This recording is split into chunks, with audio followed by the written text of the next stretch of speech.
Apparently, Total Overdose: A Gunslinger's Tale was a big enough hit that the console title deserves a spin-off on Sony's portable PlayStation. Chili Con Carnage is a third-person shooter in the vein of Max Payne that's long on humor and short on length. But then, doesn't your girlfriend always tell you that size isn't everything? Gas, puto! It was just another day in Mexico. Ramiro Cruz was visiting his father's office, shooting the breeze and discussing how dear old dad was so close to shutting down Mexico's biggest drug cartel for good. That was before the giant combine harvester crashed through the window and chopped up Ram's papa into so many bales of bloody hay. So what's a very angry, newly orphaned young Latino to do? Take on the cartel in a one-man bullet fest, making sure to do it with style. The story in Chili Con Carnage is good for a lot of laughs, as long as you're not easily offended. The cheesy Mexican stereotypes run thicker than chunky salsa throughout the game. You even have to blow the sombreros off of your enemies' heads. But if you take it all as tongue-in-cheek, as the developers obviously do, you'll catch yourself chortling more than a few times. It's just too bad that the story mode is so short. I got a bomb in the back.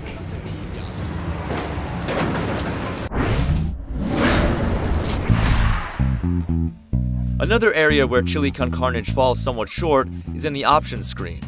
Along with the brief story mode, you get El Macho, which is a single-player mode that takes advantage of the game's elaborate combo system.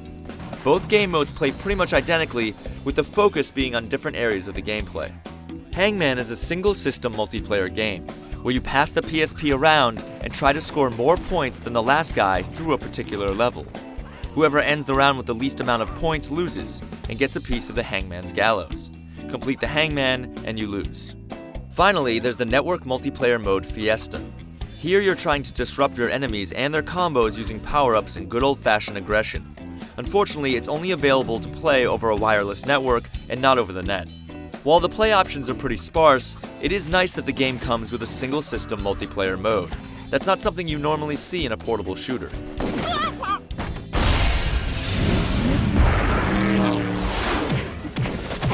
The best way to describe the action in Chili Con Carnage is Max Payne with a combo system.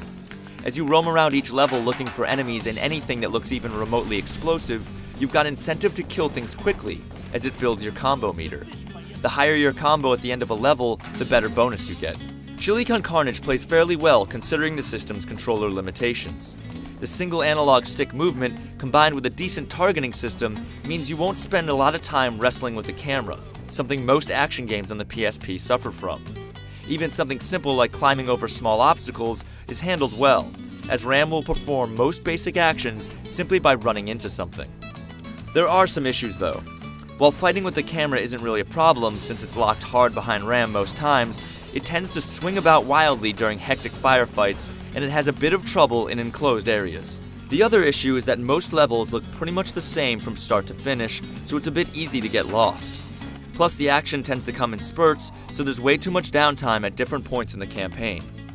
Ultimately, the biggest problem faced by Chili Con Carnage, though, is that it's a very average, by-the-numbers shooter. In spite of it all, Chili Con Carnage is actually a pretty good shooter for the PSP. The ridiculous stereotypes, somewhat offensive writing, and ho-hum gameplay all manage to come together to be something worth playing. But contrary to what your significant other might say, size does matter, and Chili Con Carnage definitely comes up limp in this department. Say hello to my killer chicken! Ay, mama.